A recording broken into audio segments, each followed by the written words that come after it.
Hello everyone, welcome to the session guys. आज हम लोग बहुत ही इंपॉर्टेंट जो करेंट अफेयर का 30 अक्टूबर का जो इंपॉर्टेंट क्वेश्चन है वो मैं आप सबों के बीच में लेकर आया हूँ। अगर आप किसी भी टाइप के कम्पिटिटिव एग्जामिनेशन की तैयारी कर रहे हैं तो यहाँ पे आपको जैसे कि पता है, जो भी हमारे साथ पुराने बच्चे बने हुए हैं तो उनको यहाँ पे मैथ्स भी मिलता है, जीके जीएस भी मिलता है, ठीक है। एंड जो है बाकी सारी क्लासेस भी आपको कंटिन्यूसली यहाँ पे प्रोवाइड कराए जाते हैं। लेकिन कुछ दिनों से यहाँ पे क्लासेस आपको नहीं मिल पा रहे थे। रीज़न ये था क्योंकि कुछ टाइम का इशू आ गया था, क्योंकि क्लासेस बहुत ज़्यादा हो गई थी अन अकेडमी पे भी। अगर आप अन अकेडमी पे भी मेरे साथ जुड़ना चाहते हैं तो अन अकेडमी पे भी मेरे को फॉलो कर सकते हैं, राइट।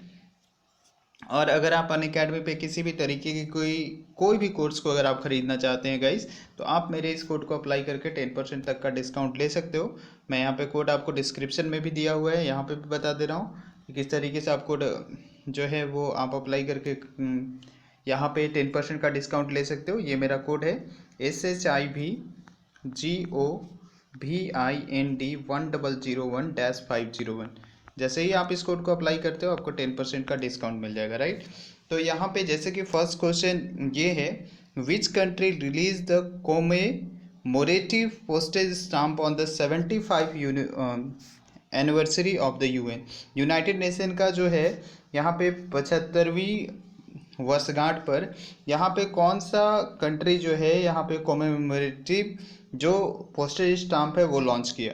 तो यहाँ पे आपके पास चार ऑप्शन है। पहला ऑप्शन है यूएसए, दूसरा ऑप्शन है आपके पास रसिया, दूसरा ऑप्शन है इंडिया, तीसरा ऑप्शन है रशिया और चौथा ऑप्शन है गाइस आपके पास चाइना, राइट। तो चलिए हम लोग यहाँ पे डिस्कस करेंगे। बहुत ही इंपॉर्टेंट जो है आज का 20 क्वेश्चन जो है आप, क्योंकि मैं पूरे दिन का जो भी 20 इंपॉर्टेंट क्वेश्चन होता है उसको मैं सेलेक्ट कर आप सभी के बीच में लाता हूँ गाइस। तो इसका करेक्ट जो आंसर होगा उसके बारे में अगर हम लोग बात करें तो इसका करेक्ट आंसर होगा गाइस यहाँ पे ऑप्शन बी, इंडिया, ठीक है। तो यहाँ पे इंडिया के द्वारा जो है वो यूनाइटेड नेशन का 75वीं वर्षगांठ पर यहाँ पे कोमेमोरेटिव जो पोस्टेज स्टाम्प जो है वो यहाँ पे रिलीज़ किया गया। अब इसके बारे में कुछ इन्फॉर्मेशन देख लेते हैं क्या यहाँ पे बोला गया था। तो यहाँ पे गवर्नमेंट ऑफ इंडिया ने एक जो है कोमेमोरेटिव जो पोस्टेज स्टाम्प जो था उसको लॉन्च किया। Okay, 1 minute guys, alright. Okay, so यहाँ पे गवर्नमेंट ऑफ इंडिया जो है वो फ्राइडे को जो है एक कॉमेमोरेटिव जो पोस्टेज स्टाम्प जो है वो लॉन्च किया गया 75 university of the anniversary of the United nation का 75 साल कंप्लीट होने पर, राइट। इसके जो एक्सटर्नल अफेयर जो हमारे मिनिस्टर हैं एस जयशंकर और एक्सटर्नल अफेयर मिनिस्टर जो हैं यहाँ पे वो जो थे इस इवेंट के चीफ गेस्ट थे। और यहाँ पे as a founding member of the United Nation India has a invested of the United Nation deals with the hearts and soul right for the crafting the principle of the United Nation. तो यहाँ पे UN charter to being the forefront of the keeping the peace and he said at the release of the commemorative postage stamp. तो उन्होंने इस तरीके से बोला। तो सिंपल सा यहाँ पे इस क्वेश्चन का आंसर यही था कि जो है इस जयशंकर के द्वारा ये गवर्नमेंट ऑफ इंडिया की तरफ से फ्राइडे को जो है ये यहाँ पे कॉमेमोरेटिव पोस्टेज स्टाम्प जो है वो यूनाइटेड नेशन के 75वीं वर्षगांठ पर यहाँ पे कौन से कंट्री के द्वारा इसको जो है रिलीज किया गया। तो यहाँ पे इंडिया के द्वारा रिलीज किया गया। तो इसका ऑप्शन करेक्ट ऑप्शन क्या होगा, करेक्ट ऑप्शन जो होगा ये इसका बी होगा। चलिए अब हम लोग इसके बाद डिस्कस करते हैं, नेक्स्ट नंबर क्वेश्चन की तरफ चलते हैं। तो चलिए नेक्स्ट नंबर क्वेश्चन आपके स्क्रीन पे रहा ये। यहाँ पे देखिए बहुत ही प्यारा क्वेश्चन है गाइस। क्वेश्चन में ये बोला गया है कि कौन who inaugurated the 4th edition of the India energy forum. तो यहाँ पे किसके द्वारा जो है इसका उद्घाटन किया गया, चौथा एडिशन इंडिया एनर्जी फोरम का। तो यहाँ पे हमारे पास चार नाम है। जैसे एक नाम पहला तो हमारे माननीय प्रधानमंत्री जी का है, नरेंद्र मोदी का, अमित शाह, नितिन गडकरी एंड स्मृति ईरानी। तो बहुत ही प्यारा क्वेश्चन है गाइस। इस क्वेश्चन को देखकर आपको लग रहा होगा कि यहाँ पे जो क्वेश्चन का स्टैंडर्ड का लेवल है, मतलब किस स्टैंडर्ड का है और ये आपके एग्जामिनेशन के लिए इम्पॉर्टेंट है या नहीं, राइट। ओके, तो अब चलिए हम लोग यहाँ पे इस क्वेश्चन का आंसर बताता हूँ मैं कि यहाँ पे जो 4th edition of India energy forum है उसका यहाँ पे उद्घाटन किसके द्वारा किया गया था, यहाँ पे नरेंद्र मोदी जी के द्वारा किया गया था, राइट। तो चलिए अब इसके बारे में हम लोग कुछ डिस्कस कर लेते हैं। तो यहाँ पे जो है पीएम नरेंद्र मोदी ने 4th इंडिया एनर्जी जो है यहाँ पे क्रिक वीक ऑर्गेनाइज किया, मतलब क्रिक वीक के द्वारा ये ऑर्गेनाइज किया गया था, किसके द्वारा, SIS मार्केट के द्वारा। तो चलिए यहाँ पे आप इसका नाम अच्छे से देख लीजिएगा, ऐसे इम्पॉर्टेंट इतना नाम नहीं होता है, सिंपल सा आपको बस एक इंफॉर्मेशन रख लेना है, क्योंकि यहाँ पे एग्ज़ाम के पॉइंट ऑफ व्यू से, राइट, अगर आप SSC का एग्जामिनेशन दे रहे हो, रेलवे के का एग्ज़ाम दे रहे हो, तो उस कंडीशन में यहाँ पे ये नाम नहीं पूछ सकता है, राइट। तो यहाँ पे एग्ज़ाम के पॉइंट ऑफ व्यू से आपका नाम कभी भी इम्पॉर्टेंट नहीं होता है, यहाँ पे आपका सिर्फ ये पूछा जाएगा कि यहाँ पे किसके द्वारा इसका उद्घाटन किया गया। इंडिया एनर्जी फोरम का चौथे एडिशन को, चौथे संस्करण का उद्घाटन किसके द्वारा किया गया। तो सिंपल सा इसका आंसर क्या होगा गाइस, तो यहाँ पे नरेंद्र मोदी के द्वारा इसका उद्घाटन किया गया। एनर्जी फोरम है एक सेरावीक, राइट, सेरावीक जो ऑर्गेनाइज किया गया किसके द्वारा, SIS मार्केट के द्वारा। इसका थीम यही था, इस एडिशन का थीम ये था, कभी कभी एग्जामिनेशन में थीम पूछ लेता है, राइट। तो यहाँ पे ये इम्पॉर्टेंट हो गया आपका कि इस बार जो है यहाँ पे जो इंडिया एनर्जी फोरम था उसका 4th एडिशन का थीम क्या था। तो इसका थीम ये था कि India's energy future in the world of the change, right. तो यहाँ पे इंडियाज़ का एनर्जी मतलब एक तरीके से ये था कि India's energy future in a world of change, तो ये आपको याद रखना है। और यहाँ पे जो है इंडिया एक third largest and fastest growing aviation market in the term of the domestic aviation, and Indian carriers are projected to increase the fleet size of the from 600 to 1200 by 2024। तो मतलब यहाँ पे जो भी इंडिया का ऐसा project है कि यहाँ पे जो है इसका जो अभी जो एनर्जी जो हमारे द्वारा यहाँ पे उत्पादन किया जाता है, जो प्रोडक्शन होता है, वो 600 से 1200 मेगावाट तक कर देना है, राइट। कि कब तक, 2024 तक। तो ये ऐसा बोला गया है। तो इंडिया एक ऐसा कंट्री है जो थर्ड लार्जेस्ट माना गया है और फास्टेस्ट ग्रोइंग एविएशन है अभी के टाइम में, राइट। तो सिंपल सा आपको यहाँ पे क्या क्या याद रखना है, किसके द्वारा ये उद्घाटन किया गया ये याद रखना है। तो ये नरेंद्र मोदी के द्वारा उद्घाटन किया गया। आप अगर ध्यान रख सकते हो तो यहाँ पे कौन सा एनर्जी जो फोरम था, तो इसका सेरावीक नाम रख सकते हो। ये किसके द्वारा, कौन सी कंपनी के द्वारा, SIS मार्केट के द्वारा। और इसका थीम ये था India's energy future in the world of the change, right. और ये जो है, और यहाँ पे बस इतना ही है जो आपके लिए इम्पोर्टेंट था। चलो अब इसके बाद नेक्स्ट नंबर क्वेश्चन की तरफ चलते हैं। बहुत ही प्यारा क्वेश्चन है, राइट। तो चलो अब ये क्वेश्चन को देखते हैं। थर्ड नंबर क्वेश्चन में ये बोला गया, SBI card launches the multipurpose smart cards with which organisation. अभी SBI ने एक मल्टीपर्पज स्मार्ट कार्ड लॉन्च किया, किस ऑर्गेनाइजेशन के साथ मिलकर, उनका जो है कोलैबोरेशन के साथ यहाँ पे ये कार्ड को लॉन्च किया गया। क्या वो IRCTC था, दूसरा DTC था, तीसरा DMRC था, या फिर ITO था। तो यहाँ पे ये क्वेश्चन बहुत ही अगर आप किसी भी टाइप के एग्जामिनेशन के लिए अगर आप तैयारी कर रहे हैं तो इम्पॉर्टेंट है ही।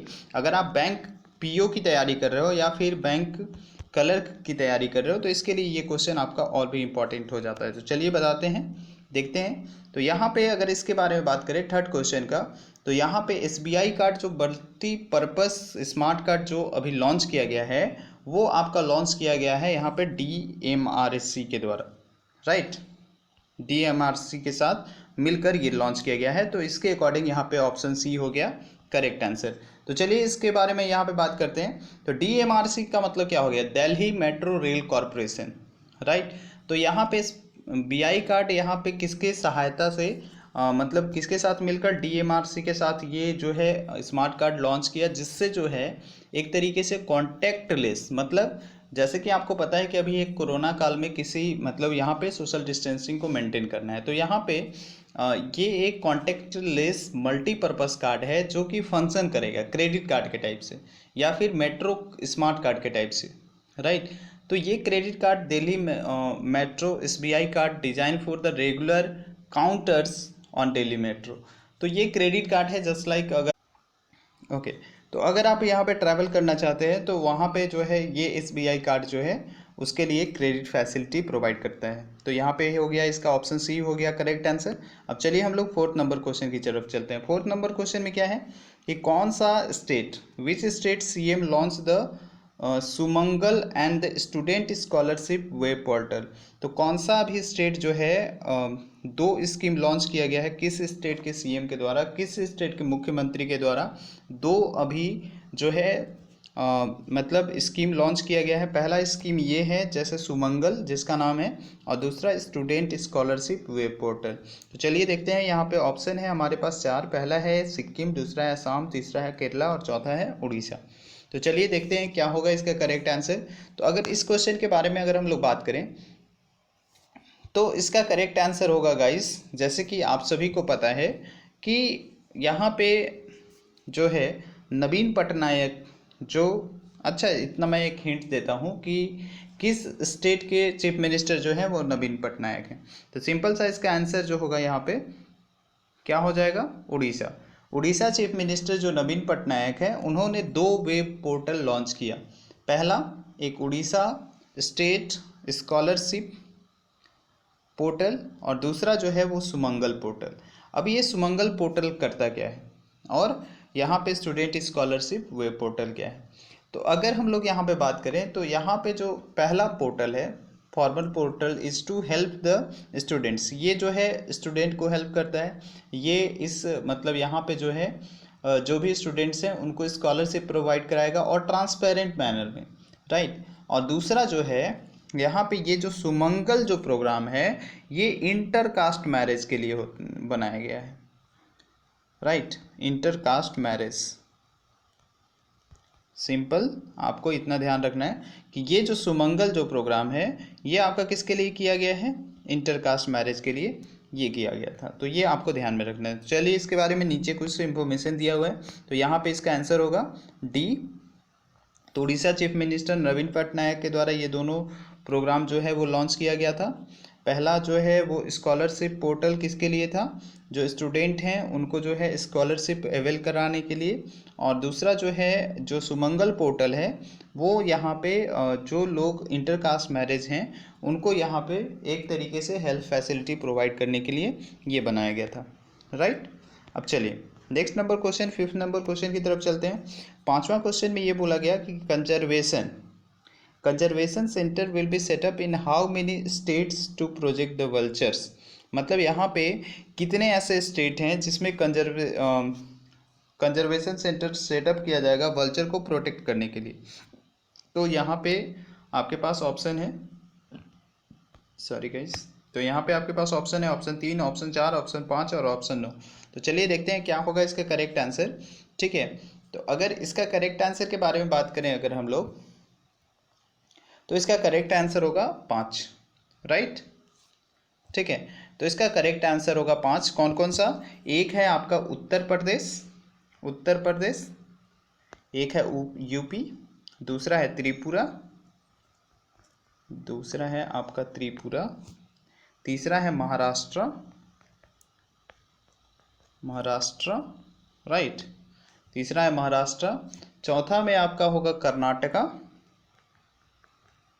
कर्नाटका और 5वां में है आपका तमिलनाडु। इस चीज़ का ध्यान रखना, तमिलनाडु, राइट। तो यहाँ पे जगह थोड़ा कम है तो इसको आप समझ लेना, मतलब मैं इसको अच्छे से बता दे रहा हूँ यहाँ पे। तो इस तरीके से आप ये समझ लेना कि यहाँ पे जो है वो 5 स्टेट है। कौन कौन सा, पहला एक स्टेट जो है वो है यूपी, दूसरा है आपका तमिलनाडु, उसके बाद आपका हो गया महाराष्ट्र,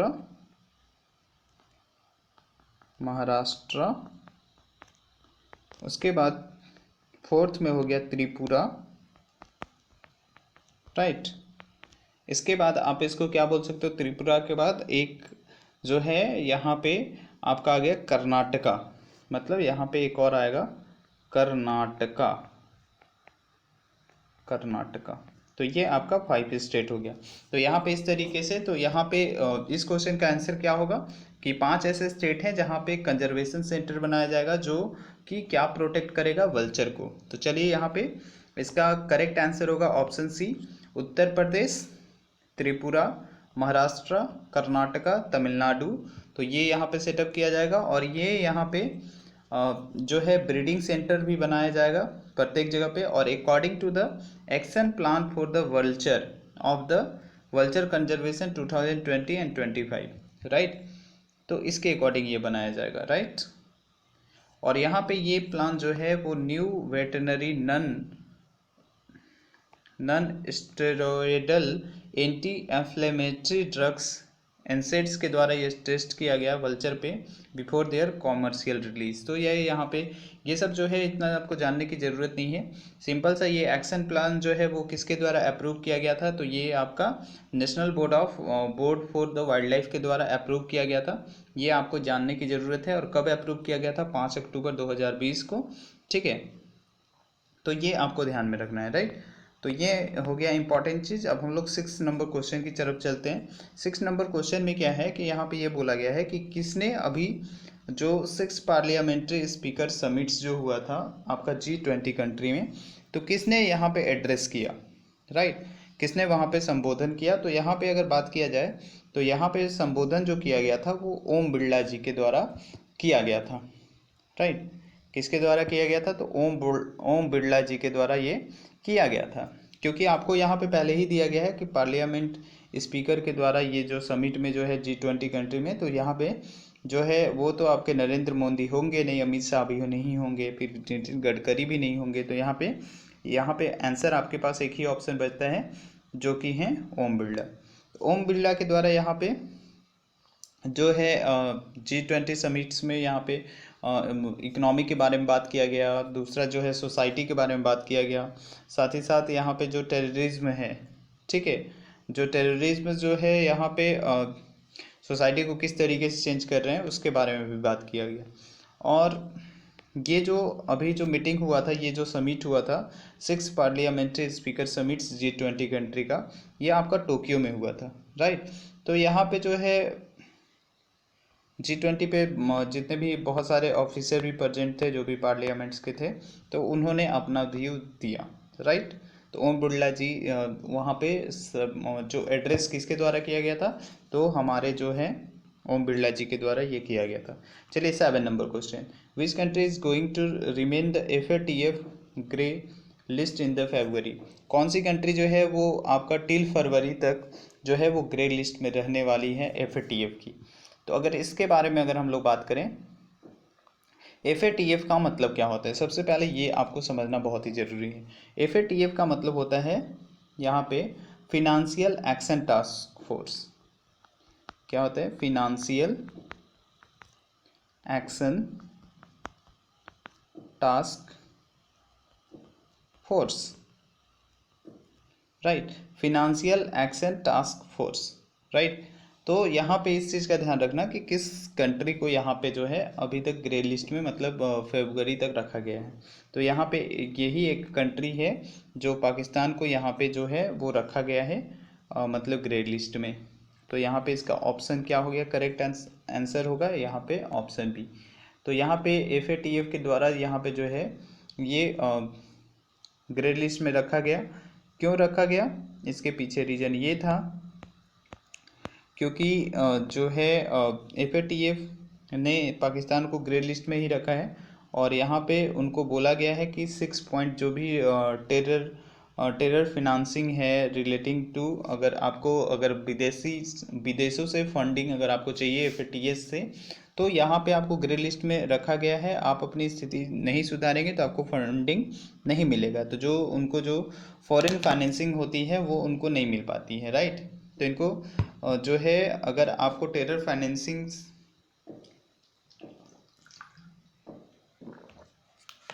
स्टूडेंट्स, राइट, तो टेरर फाइनेंसिंग उन्होंने मतलब वहाँ पे ये बोला गया FATF के द्वारा इनको जो है ये बताया गया कि अगर आप यहाँ पे से फाइनेंसिंग चाहते हैं तो सिंपल सा आपको यहाँ पे क्या करना होगा कि यहाँ पे एक्शन लेना होगा। 6 पॉइंट जो भी आपका टेरर फाइनेंसिंग है रिलेटिंग तो उस पर आपको एक्शन लेना होगा, तब आपको ग्रे लिस्ट से हटाया जाएगा, राइट। चलो सॉरी, चलो 8 number question, that is the most important question guys. यहाँ पे कौन सा इंटरनेशनल एनिमेशन डे जो है वो कब ऑब्जर्व किया गया, अभी हाल ही में कब ऐसा डिसाइड किया गया कि इंटरनेशनल एनिमेशन डे जो है वो कब मनाया जाएगा। तो 26 अक्टूबर, 27 अक्टूबर, 28 अक्टूबर या 29 अक्टूबर। तो चलिए देखते हैं क्या होगा इसका करेक्ट आंसर। तो इसका करेक्ट आंसर होगा 28 अक्टूबर। 28 अक्टूबर को यहाँ पे क्या मनाया जाएगा, इंटरनेशनल एनिमेशन डे मनाया जाएगा, राइट। ठीक है, तो इंटरनेशनल एनिमेशन डे जो है हर प्रत्येक साल जो है वो 28 अक्टूबर को ऑब्जर्व किया गया है। एंड यहाँ पे जो है जो भी आर्ट ऑफ एनिमेशन है, और यहाँ पे जो भी आर्टिस्ट हैं, साइंटिस्ट हैं या फिर टेक्नीशियन हैं बिहाइंड द एनिमेशन, तो वो सबको यहाँ पे क्या किया जाता है, रिकॉग्नाइज किया जाता है। और ये जो है ये अभी तक का 19वां इंटरनेशनल एनिमेशन डे सेलिब्रेट किया गया, राइट। इससे पहले के 18 पहले ही सेलिब्रेट कर दिए गए। अभी नेक्स्ट नंबर जो है वो बहुत ही प्यारा क्वेश्चन है, कौन सी स्टेट जो है वो यहाँ पे डिस्ट्रीब्यूट करेगी 1115 करोड़ टू 50.47 लाख फार्मर। कौन सी कंट्री जो है इतना पैसा जो है वो फार्मर के लिए इन्वेस्ट करेगी। तो okay sorry, which state, right. कौन सी स्टेट जो है यहाँ पे जो है इतना पैसा जो है वो 50.45 लाख फार्मर के लिए करेगी। आपके पास 4 ऑप्शन है, आंध्र प्रदेश, गुजरात, हरियाणा एंड उड़ीसा। तो सबसे पहले अगर गाइस अगर हम लोग बात करना चाहेंगे तो यहाँ पे इसका करेक्ट आंसर होगा option A, right, Andhra Pradesh. Andhra Pradesh के द्वारा ये डिसाइड किया गया कि यहाँ पे जो सेकेंड इंस्टॉलमेंट जो है वो 1115 करोड़ का यहाँ पे रिलीज किया गया अंडर द राहत भरोसा स्कीम, राइट। ठीक है, तो यहाँ पे इसके अकॉर्डिंग जो है यहाँ पे इसको क्या किया गया कि यहाँ पे रिलीज किया गया। और यहाँ पे ये जो फंड जो रिलीज किया गया था वो किसके द्वारा, किसके बिहाफ में रिलीज किया जाता है। तो ये फंड जो आपका रिलीज किया गया था, ये यहाँ के सीएम जो है, आंध्र प्रदेश के जो सीएम हैं उनका नाम क्या है, वाईएस जगन मोहन रेड्डी। उन्होंने 28 अक्टूबर को यहाँ पे रिलीज किया था। ये फंड जो है वो किस स्कीम के अंदर जो है वो 50 लाख लगभग जो स्टेट के जो फार्मर्स हैं उनको बेनिफिट्स मिलने वाले हैं, राइट। तो यहाँ पे इसका आंसर क्या हो गया, सिंपल सा, आंध्र प्रदेश गवर्नमेंट के द्वारा, राइट। चलो राइट, अब यहाँ पे नेक्स्ट नंबर क्वेश्चन है कि which is the first state to set the floor price of the 16 vegetable. यहाँ पे जो है कौन सा ऐसा स्टेट है जिसमें 16 सब्जियों का रेट जो है वो फिक्स कर दिया गया। कर्नाटका, उड़ीसा और केरला या असम, इनमें से कौन सा करेक्ट आंसर होगा। कौन सा ऐसा पहला स्टेट है जो 16 जो ऐसे जो सब्जी हैं उसका रेट जो है वो फिक्स कर दिया गया है। तो सबसे पहले अगर हम लोग बात करें तो यहाँ पे इसका करेक्ट आंसर होगा ऑप्शन नंबर सी, मतलब केरला, राइट। तो केरला के द्वारा क्या किया गया, यहाँ पे जो है 16 सब्जियों का रेट जो है वो फिक्स कर दिया गया। तो यहाँ पे ऑप्शन इसका क्या होगा, option C will be the correct answer, right. अब यहाँ पे देखते हैं जो केरला के जो चीफ मिनिस्टर हैं उनका नाम है पिनरई विजयन। उन्होंने ट्यूसडे को अनाउंस किया कि वो अचीव करेंगे, मतलब उन्होंने अचीव किया कि पहला ऐसा स्टेट जो 16 का जो है 16 ऐसी सब्जियों का जिसका एमएसपी उन्होंने फिक्स कर दिया। एमएसपी मीन्स सिंपल सा जो उसका जो मतलब मिनिमम सेलिंग प्राइस जो है वो उन्होंने फिक्स कर दिया। और फ्लोर प्राइस से क्या होगा कि यहाँ पे 20% above the production cost of the vegetable, right. तो यहाँ पे ये जो है प्रोडक्शन कॉस्ट का जो है वो 20% ही ज़्यादा हो सकता है। And even if the market price will go below the floor price, so the product would be procured the floor price from the farmer. तो यहाँ पे सिंपल सा अगर ये प्राइस अगर इस फ्लोर प्राइस से भी मार्केट का प्राइस अगर कम जाता है तो भी उनको जो है यहाँ पे बेनिफिट्स मिलेगा। तो ये जो है बहुत ही अच्छा डिसीजन है जो एक फार्मर के लिए जो लिया गया वहाँ के केरला के चीफ मिनिस्टर के द्वारा। तो ये बहुत ही अच्छी न्यूज़ है गाइस, राइट। अब चलिए अब हम लोग 11 नंबर क्वेश्चन को देखते हैं। 11 नंबर क्वेश्चन में क्या बोला गया है कि which bank sign the $1 billion loan agreement with the JBIC। कौन से बैंक ने पूरा क्वेश्चन नहीं दिख रहा है, राइट। अब है कौन से बैंक ने जो है वो साइन किया एग्रीमेंट, राइट, जिसमें जो है वो आपका क्या है कि $1 बिलियन, मतलब 1 बिलियन लोन एग्रीमेंट JBIC के साथ। वो क्या SBI बैंक है, PNB है, यूनियन बैंक है या फिर एक्सिस बैंक है? तो इसका करेक्ट आंसर होगा यहाँ पे SBI के द्वारा ये जो है $1 बिलियन का जो है वो लोन एग्रीमेंट GBIC के द्वारा GBIC के साथ क्या किया गया है यहाँ पे मतलब लोन एग्रीमेंट साइन किया गया है, राइट, $1 बिलियन का। अब यहाँ पे JBIC का मतलब क्या होता है?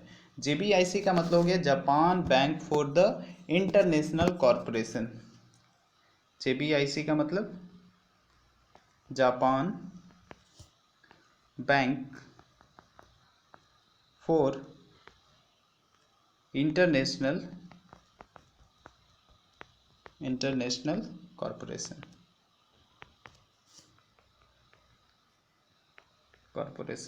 राइट। तो आई थिंक आपको समझ में आ गया। तो यहाँ पे इसका करेक्ट आंसर होगा A। अब चलिए हम लोग आगे इसका आंसर देख लेते हैं। तो स्टेट बैंक ऑफ इंडिया ने ये लोन एग्रीमेंट साइन किया किसके साथ? JBIC के साथ। और यहाँ पे इस लोन एग्रीमेंट से जो भी जापानीज कार हैं, कंपनी हैं, उनको यहाँ पे मदद मिलेगा और जो फिनांसिंग फैसिलिटीज़ है वो यहाँ पे क्या होगा कि उनको फ़ायदा मिलेगा गवर्नमेंट ऑफ इंडिया को मेक इन इंडिया इनिशिएटिव लेने में, राइट। तो इस चीज़ के लिए जो है ये SBI के द्वारा बहुत ही अच्छा जो है इनिशिएटिव लिया गया। अब चलिए अब हम लोग बात करते हैं 12 नंबर क्वेश्चन में। तो 12 नंबर क्वेश्चन में ये है कि कौन सा who launch the virtual festival Parampara series 2020, किसने ये लॉन्च किया जो वर्चुअल फेस्टिवल ऑफ द परंपरा सीरीज 2020, किसने इसको लॉन्च किया? पहला ऑप्शन है रामनाथ कोविंद, दूसरा है वेंकैया नायडू, तीसरा ऑप्शन है नरेंद्र मोदी और चौथा ऑप्शन है JP नड्डा। तो यहाँ पे इसका करेक्ट आंसर होगा वेंकैया नायडू। तो यहाँ पे अगर हम लोग बात करें तो ये वेंकैया नायडू के द्वारा अभी जो है ये फेस्टिवल लॉन्च किया गया था, राइट। तो इसका करेक्ट आंसर होगा ऑप्शन B, राइट। तो चलिए देखते हैं इसके बारे में कुछ इंफॉर्मेशन। तो वाइस प्रेसिडेंट जो वेंकैया नायडू हैं, वेंकैया नायडू, उन्होंने जो है ये festival virtual festival Parampara series 2020 launch किया। इसमें जो है national festival of music and dance organise किया गया एंड यहाँ पे Nritya Tarangini in the partnership with the United Nation. तो यहाँ पे किसके साथ? यहाँ पे जो है नेशनल फेस्टिवल, चाहे वो म्यूजिक हो या फिर डांस हो, वो ऑर्गेनाइज किया गया किसके द्वारा? नृत्या तरंगनी के द्वारा। किसके पार्टनरशिप में? यूनाइटेड नेशन के पार्टनरशिप में। और ये नृत्या तरंगनी जो है वो आपका ऑर्गेनाइज जो है वो हो रहा है लगभग 23 सालों से। अगर पिछले 23 साल से देखें तो ये लगभग जो है ये आपका ऑर्गेनाइज होता है, राइट।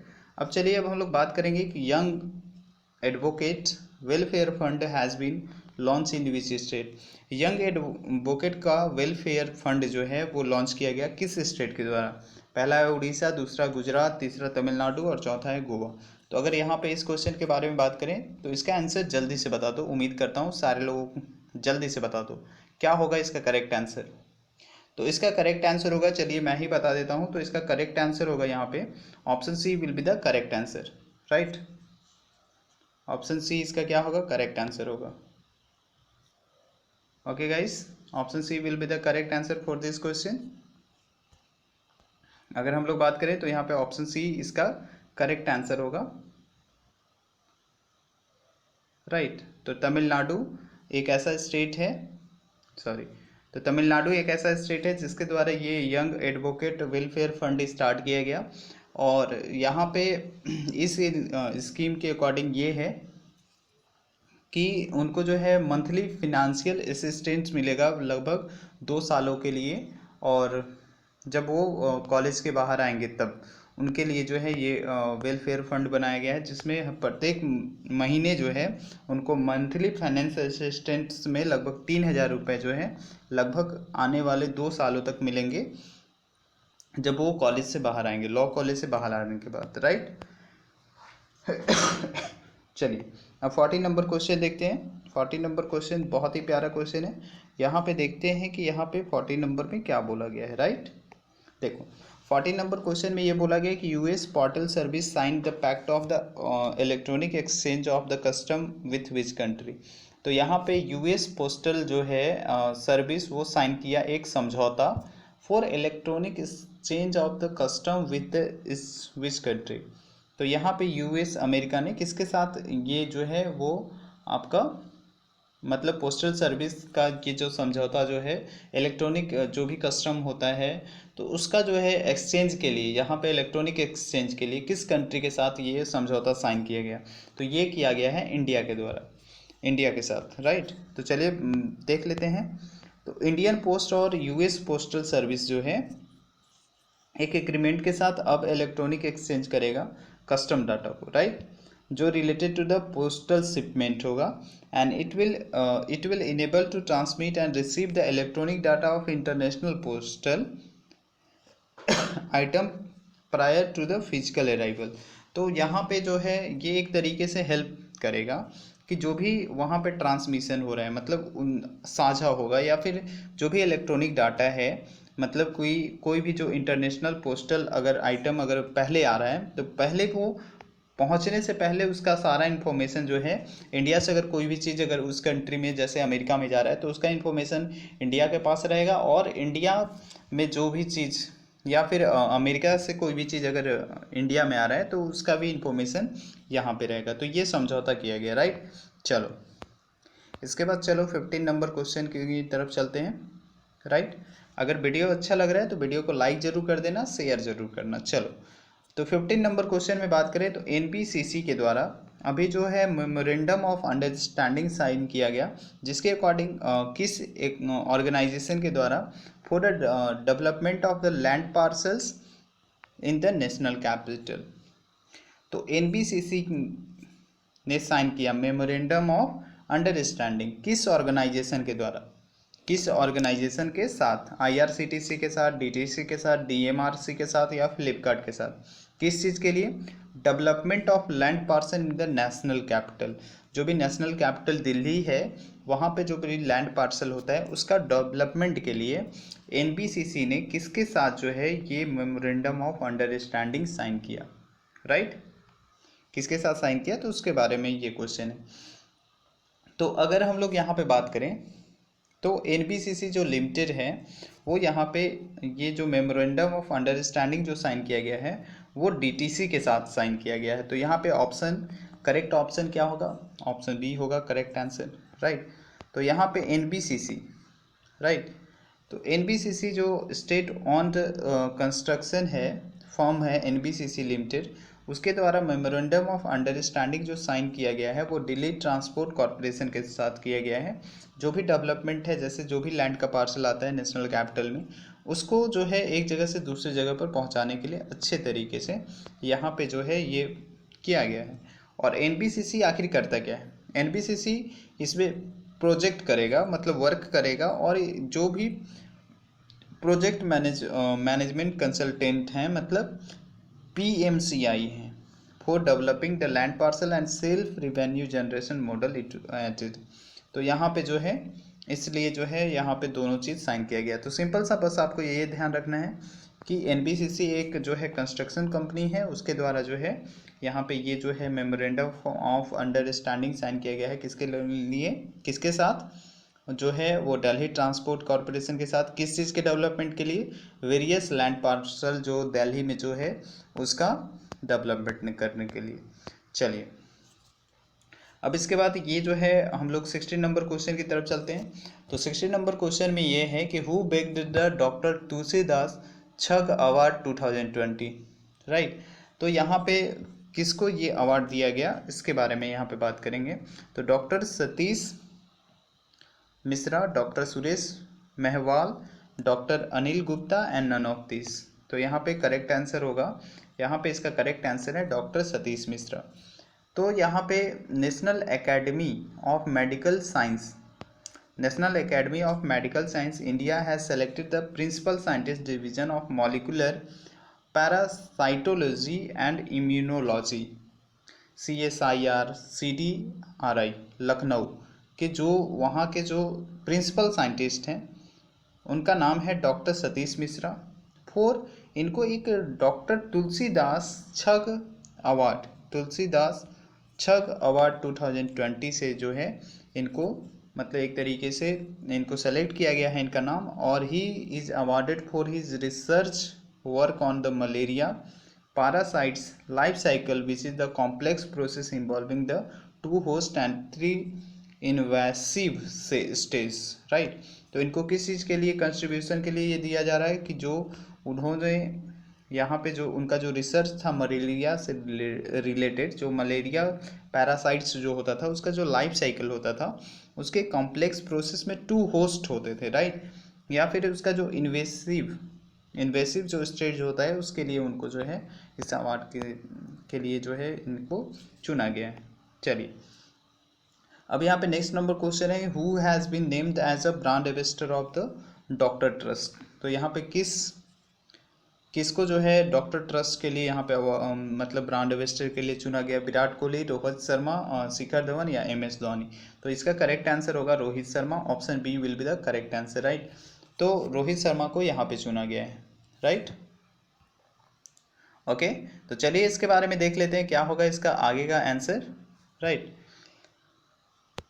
आगे जो है यहाँ पे रोहित शर्मा इसका होगा करेक्ट आंसर। इसके बाद अगर हम लोग बात करें तो मुंबई इंडियन और सीनियर जो इंडिया क्रिकेटर हैं रोहित शर्मा, उनको वेडनेसडे को यहाँ पे इस चीज़ के लिए चुना गया था, brand ambassador of the health care company doctor trust manufacturer monitoring device which help in tackling the vital like blood pressure, blood oxygen level and respiration rates and pulse rate and others. तो यहाँ पे इस चीज़ के लिए जो है उनको यहाँ पे ब्रांड एम्बेसडर चुना गया, राइट।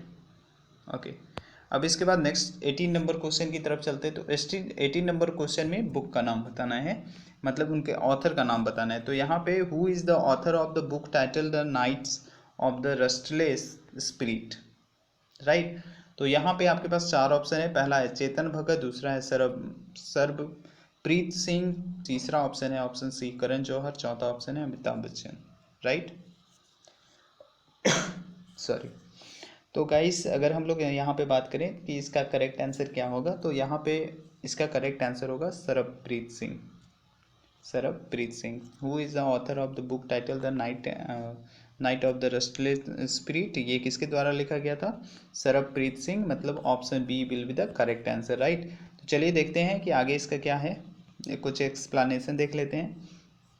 तो ये बुक टाइटल इसका क्या है, नाइट ऑफ रेस्टलेस स्पिरिट, और ये स्टोरी जो है वो 1984 में जो है वो ऑथर किया गया था सरबप्रीत सिंह के द्वारा, और ये एक तरीके से ऑथर हैं सरबप्रीत सिंह, राइट।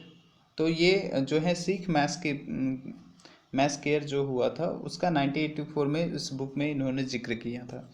तो इसके लिए ये बुक बहुत ही ज़्यादा इम्पॉर्टेंट है, और इसमें जो बहुत सारे जो लाइफ हैं, या फिर अगर आप बात करें तो यहाँ पे जो भी इम्पैक्ट हुआ जो सिख के लाइफ पे, तो उनके बारे में उनसे रिलेटेड ये बुक है। और ये जो बुक जो पब्लिश किया गया है ये पेंगुइन पब्लिकेशन के द्वारा पब्लिश किया गया, राइट, ठीक है। तो ये हो गया।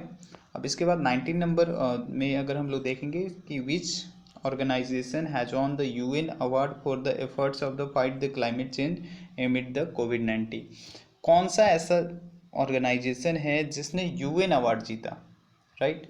किस चीज़ के लिए UN अवार्ड उसको मिला, जो आपका क्लाइमेट चेंज हुआ उसमें बहुत ही इस कोविड-19 के टाइम में भी उन्होंने बहुत अच्छे तरीके से वो ऑर्गेनाइजेशन काम किया।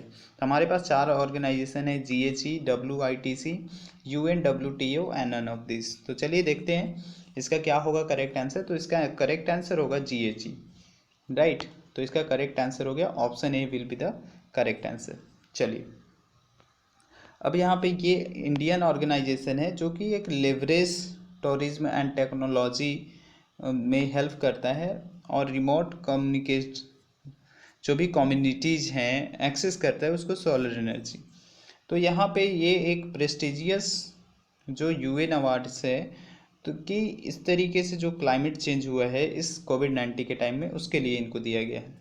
GHE का मतलब क्या होता है, GHE का मतलब फुल फॉर्म ये होता है ग्लोबल हिमालयन एक्सपीडिशन। तो ग्लोबल हिमालयन एक्सपीडिशन को यहाँ पे जो है is among the winner of the 2020 UN global climate action awards. इस चीज़ से इनको जो है यहाँ पे नवाजा गया। और सिंपल सा GHE means global Himalayan expedition जो है एक वर्ल्ड का मतलब पहला ऐसा ऑर्गेनाइजेशन है जिन्होंने टूरिज्म और टेक्नोलॉजी का यूज़ करके सोलर एनर्जी को पहुंचाया रिमोट कम्युनिटीज़ तक। मतलब जो भी जो रिमोट कम्युनिटीज़ मतलब जस्ट लाइक गांव के लोग होते हैं जहां पे इस टाइप की फैसिलिटी पहुंचाना बहुत ही मुश्किल था तो वहां तक इन्होंने पहुंचाया, right. Okay, and last question आपके स्क्रीन पे है guys. I hope that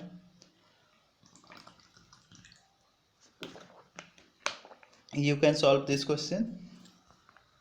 okay, तो ये थोड़ा बड़ा क्वेश्चन है तो एक पेज में नहीं आ रहा है। चलिए हम लोग देख लेते हैं, पहले क्वेश्चन देख लेते हैं, फिर उसके बाद हम लोग यहाँ पे ऑप्शन देख लेंगे। तो यहाँ पे ये बोला गया the ministry of tribal affair has tied up with the art of living foundation of launch 2 centre of excellence for the tribal welfare.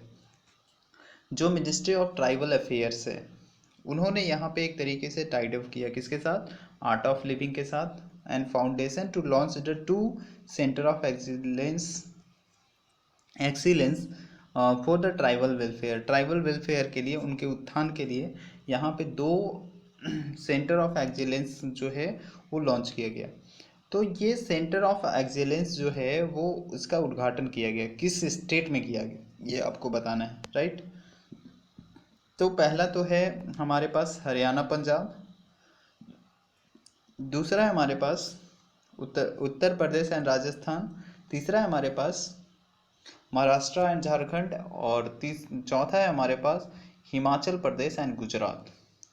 तो अगर हम लोग बात करें तो यहाँ पे ट्राइबल अफेयर्स मिनिस्टर जो हैं वो कहाँ से बिलोंग करते हैं, वो सिंपल सा झारखंड से हैं। जैसे कि आपको पता है कि union minister of tribal affair कौन है, जो श्री अर्जुन मुंडा, राइट, आपको पता है,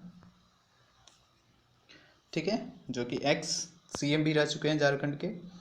तो यहाँ पे ये जो है सॉरी, तो इन्होंने centre of excellence 2 centre of excellence जो है यहाँ पे ट्राइबल अफेयर्स के लिए उन्होंने यहाँ पे खोला है, लॉन्च किया है। और ये जो है एक तरीके से कोलैबोरेशन है किसके साथ, ministry of tribal affairs MOTA का और आर्ट ऑफ लिविंग का, मतलब दोनों मिलके यहाँ पे काम करेंगे।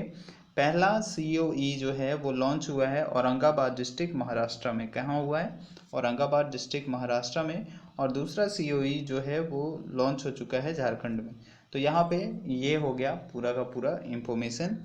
तो आई होप, तो ये था आपका 20 का 20 क्वेश्चन जो कि आपके एग्जाम के पॉइंट ऑफ व्यू से 30 अक्टूबर का पूरा कंपाइलेशन में डिफरेंट पेपर से लेकर आया था गाइस। तो आई होप ये जो है करंट अफेयर आप सभी के लिए बहुत ही हेल्पफुल होगा, राइट। तो अगर वीडियो अच्छा लगा तो वीडियो को लाइक ज़रूर करिएगा गाइस। अगर चैनल पे नए हैं तो चैनल को पे सब्सक्राइब जरूर करिएगा। अगर आप अनअकैडमी पे मेरे को फॉलो करना चाहते हैं तो वहाँ पे भी मेरे को फॉलो कर सकते हैं। और गाइस वन मोर थिंग आपको बताना चाहेंगे कि यहाँ पे सिर्फ और सिर्फ करंट अफेयर की ही क्लासेस नहीं मिलती है, आपको यहाँ पे मैथ्स की क्लासेस भी मैं लेता हूँ। तो बिल्कुल आप हमारे साथ बने रहिए, आपको बहुत अच्छे तरीके से क्लासेस प्रोवाइड कराई जाएगी। तो चलिए मिलते हैं नेक्स्ट क्लास में। Bye, take care, best of luck, see you in the next class. Thank you so much guys.